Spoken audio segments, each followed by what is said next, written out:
Good morning guys, baka magbalik na ako rito. Diyan o. Ayun o. 1,000 kasi commission doon per kabit. Hindi nga lang fixed income. Pero kung papala rin, kundi man ako makarami, try kong pagsabayin si PLDT tsaka si Converge. Ito kasi, pag walang kita, walang benta.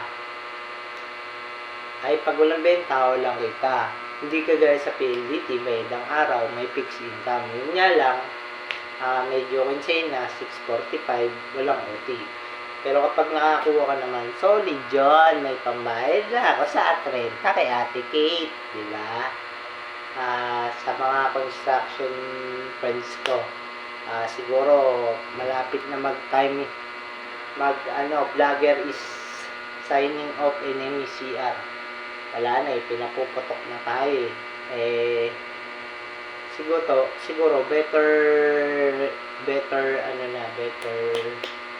yung magpaano ka na, release ka na.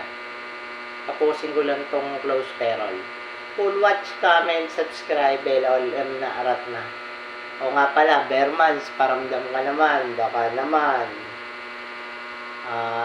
Siyempre, panibagong ding maano naman ko, telecom na naman ang papasukin ko. Reklamo rito, reklamo doon, pero ganun talaga medyo na-miss natin yung galawang pressure ba. Yun lang. Bye-bye guys!